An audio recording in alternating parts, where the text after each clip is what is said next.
Գյուրջան Կասկադ 60 ամիս փուլային վճարում բազմաթիվ առավելություններ։ Բարև ձեզ։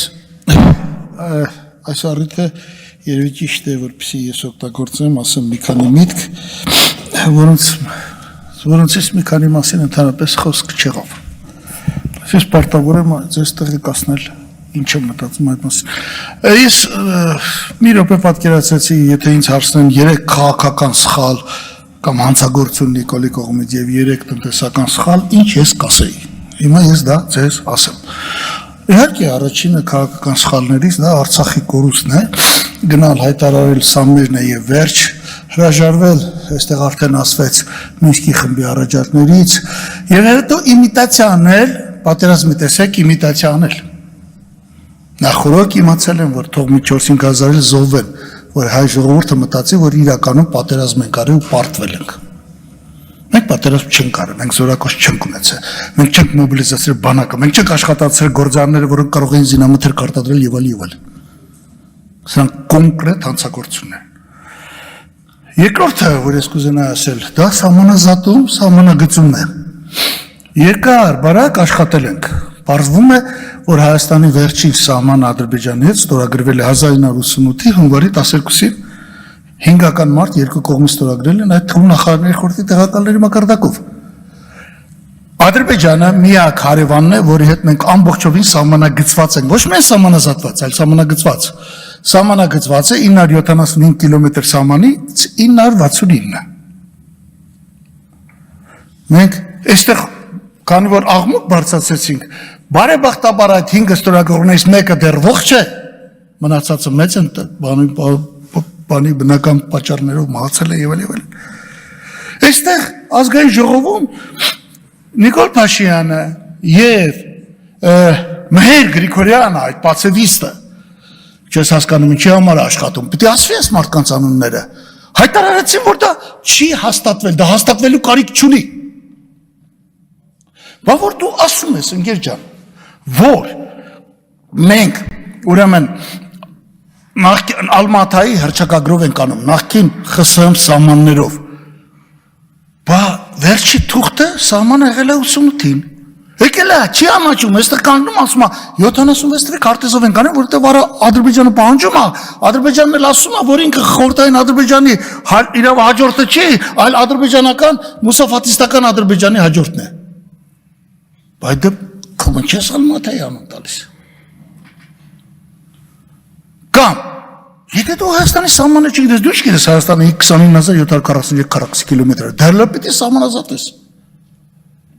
Ես ես սուտ, ասենց լկտիություն չեմ կարող պատկերացնել։ Բայց ավելի, այս սուտ ես ակնհայտ բանը, տրամաբանական բանը, որ ես ասում եմ, բայց մի հատ ես աղմուկ չբարձանա ամբողջ հանրապետությունով մեկ, ես ինչ ես անում։ Ես ու նույնակ տրամադրության տակ ավելի պակաս քան 20000 քառակուսի կիլոմետր է։ Մենակ Գորի Խապան հատվածում 400 քառակուսի կիլոմետր ընկզիչ է, որը լրիվ մերն է։ Մենք չէինք կարող Գորիս Կապան ճանապարհը կառուցել Ադրբեջանի տարածքում, այդպես բան չկա։ Ճանապարհը կառուցվել է հայկական ԽՍՀՄ նախարարների խորհրդի որոշմամբ։ Հայկական ԽՍՀՄ նախարարների խորհուրդը այլ պետության տարածքում կամ այլ հանրապետության տարածքում անելիք չուներ։ Եկավ ասեց «Էյ վազլի չայզամլի», խոթարկներ են։ Քողերը տվեց դուրս եկավ այդ ճանապարհի։ Ավելին, մենք նույնիսկ հաշվել ենք ինչքան պետք է լինի Հայաստանի Հանրապետության տարածքը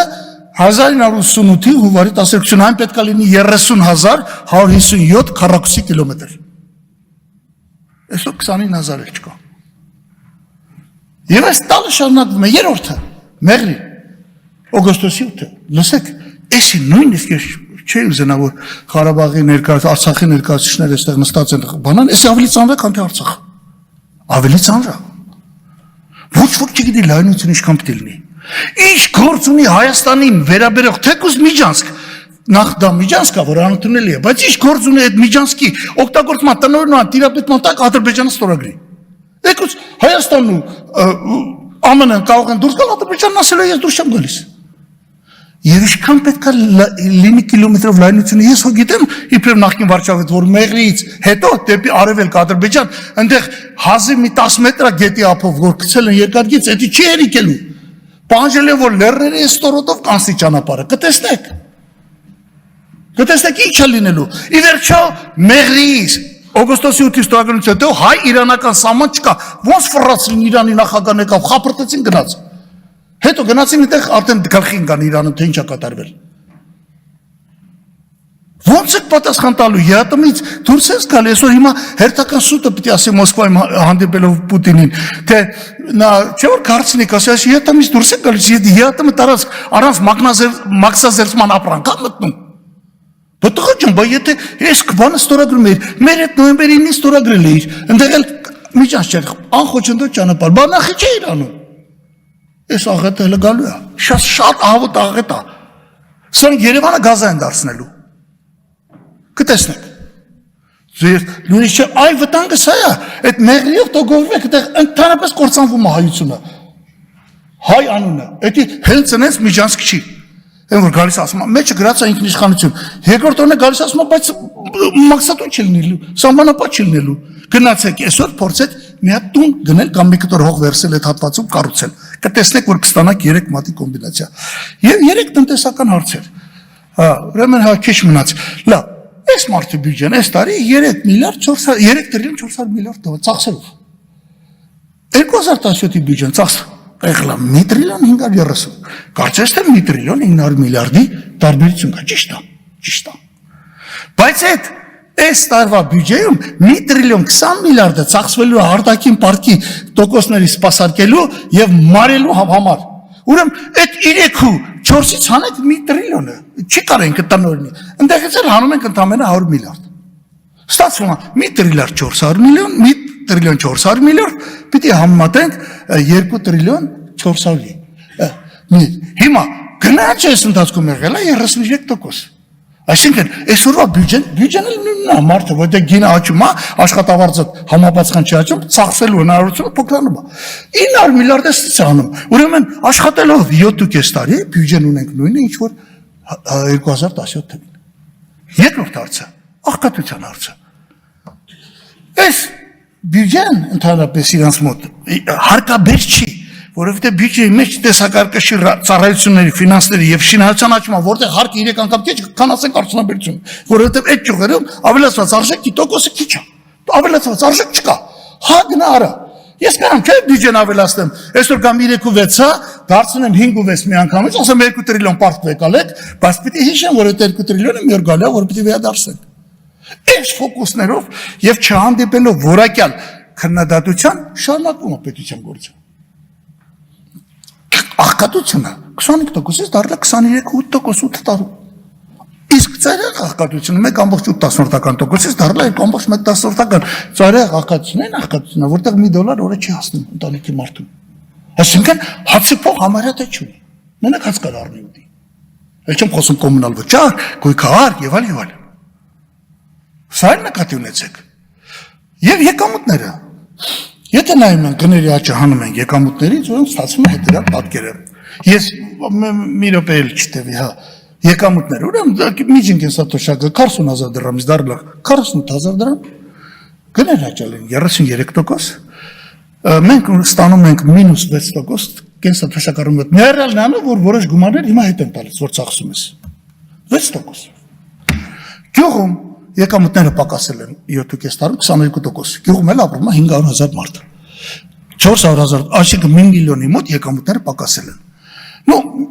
այն 3 միլիոնից 1 միլիոնը, հիմա արդեն 3 միլիոն ենք շնորհիվ Ճակերտավոր ասած Ղարաբաղից եկած ներգաղթի, եւ այն երրորդ բանը, որոնք աշխատում են պետական սեկտորում, բիզնեսում, այո, այստեղ մենք ստանում ենք եկամուտները, որ ավել են աճել 8 տարում 7%-ով քան թե գները։ Այս ընդամենը։ Բայց այդ եկամուտներն էլ sense այս հիվանդանոցի միջին ջերմաստիճանն է։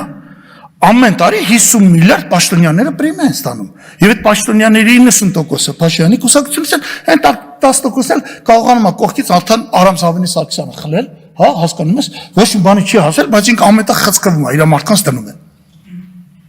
Բայց այդ պաշտոնյայի, այդ հիվանդանոցի միջին ջերմաստիճանի տրամաբանությամբ այդ փողը կարանք մենք միջինի վրա հաշվենք, ի՞նչ կապ ունի մարդը։ Այդ դեպքում ստացվում -1%։ Սա է, սա բացարձակ թվեր են, ես ես հավատացնում եմ, ոչ միտեղ ես անդադ ասում եմ, սա ոչ միտեղ չէր համարձակվում հակաճառել, կամ ասել բեկեք ընդդիմախոսենք եւ այլն, այս բան գույություն չունի, չի կարող լինել։ Ես հավատացնում եմ եւ ես կուզենայի, որ դուք այստեղ նստածներդ եւ սկսած պարոն նախագահողից տոգորվեք այս տնտեսական, քաղաքական այս մի քանի փաստերով, որոնք շատ կարևոր են նրա դեմքին դա նետելու համար, ես ինչս անում։ Իսկ ընդհանուր առմամբ ես impeachment-ին կողմնակից եմ, ես չեմ կարծում, որ մենք գործ ունենք Դավաճանին։ Դավաճանն է, որ մեր հետ էր, հետո մեր դեմ է գործում։ Ինքը սկզբանե են դեպ ցաղել, նրանց հետ պայմանավորված։ Այստեղ նույնիսկ Դավաճանի հետ գործ չունենք։